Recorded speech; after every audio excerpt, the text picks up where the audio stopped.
Hello and welcome to the Indian Beat. The UC Lady Indians tennis team pulled out another victory against TEC opponent Tri on Thursday. The Lady Indians are now 3-1 for their season. Single players Carly Rissmiller, Hannah Fisher, and Emily Evans all came out on top. Congratulations to the team on another win. Coach Burden provides us with the results from the baseball game Saturday against Winchester. How were the varsity games this weekend, Mr. Purdon? We had two games against Winchester at their place. In game one, we led for most of the game. Camden LaFuse started us off strong with a big home run shot, scored 2 runs there, and then we got to a 3-1 lead for nearly the entire game. In the bottom of the 7th inning, we got to the point where we were still winning with 2 outs, and then some unfortunate events happened, and we let go of that lead. Winchester won by one run. In the second game, again, we were leading for nearly the entire game. We had a pretty large lead going into the end of the game, and we nearly did the exact same thing that we did in the first game, but we were able to hold on and win 7-6, I believe. So we went 1-1 on the weekend. We now sit at 5-1 as our overall record, so we still have a long road ahead of us, but we're looking pretty good. Thank you, Mr. Purdon. We would like to wish a happy birthday to Elijah Hall. We would also like to wish a happy birthday to our very own Indian Beat cast member, Braden Huggins.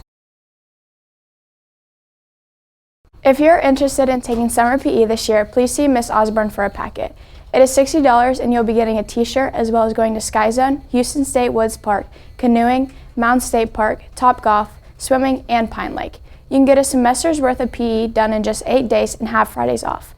This is a great opportunity and price, and sign-ups will fill up quickly. This is a first-come, first-served basis, which means as soon as you turn your money and forms in, you'll be signed up. Class starts May 31st and ends June 13th. The deadline to get registered is May 2nd. If you have any questions, please see Miss Osborne or Mr. Rue. Whitney Sells tells us more about the newly added Grab and Go that she put together for students to use when they are in need. What can you tell us about the Grab and Go? Okay, the Indian Grab and Go is basically a community service project that Keela and I have come up with. And the idea is that any student in the high school can come and take whatever they need. There's school supplies in the middle. I've kind of split it between girls stuff, girls over here and boys over here. But basically, you just take what you need. If you want to donate, that'd be great. Donate money, travel size products, even like bigger products. I'll deal with it. Like I'll put it in containers. But yeah, it's for everybody. It's free. Take what you need, whenever you need. Feel comfortable. Where did you get the idea for the Grab and Go? Keel's seen it on Facebook. Like I think she said her friend on Facebook shared it, like another teacher. And then she showed it to me and she was like, do you want to do it? And I was like, kinda. And so now we're here. Mr. Black actually paid for like the wall hangings and stuff, so that's where we are. For like, do you plan to expand it, like make it bigger in the future? Expand, I'm not 100% sure, but I definitely plan to like pull it into my senior year, and I really hope to like pass it on to somebody when I graduate and they can take it into their junior and senior year as well. I hope that it keeps going, so in that aspect I intend to expand it, but I mean, I want more stuff, but I'm not really sure what to ask for at this point right now, so. 8th graders who are wanting the walkathon package for the walkathon need to have the money in by the end of school tomorrow. It is $15 and it pays for your registration, bottle of water, and class of 2026 t-shirt. Turn in your money to Miss Van Camp. If you have any questions, please contact her today. Coach Daniels talks with Megan Dickman to give us track results from meets last week. Can you give us a recap of the meets last week? Yeah, last week was the busiest week for track. 3 meets in 1 week. A lot of schools, they normally do 1 meet a week, 2 meets a week. Started off with Ansonia last week. That's where Blaine broke the 400-meter school record.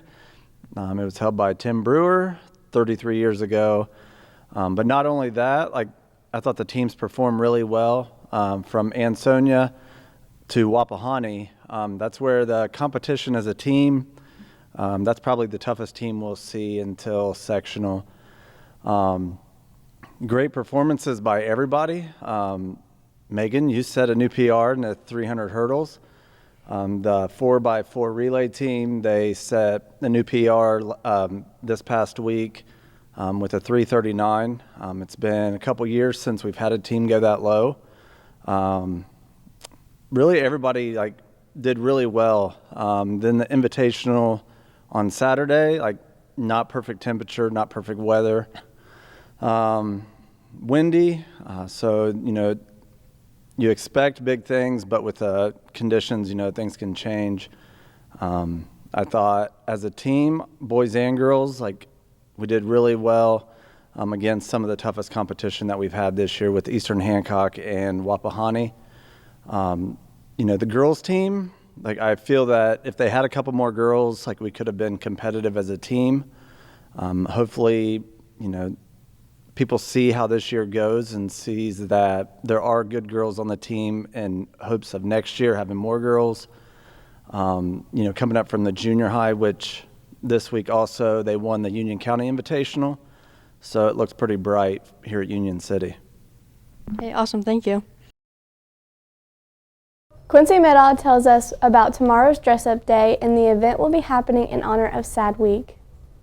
There will be impaired goggles and golf carts at lunch, and it's formal dress.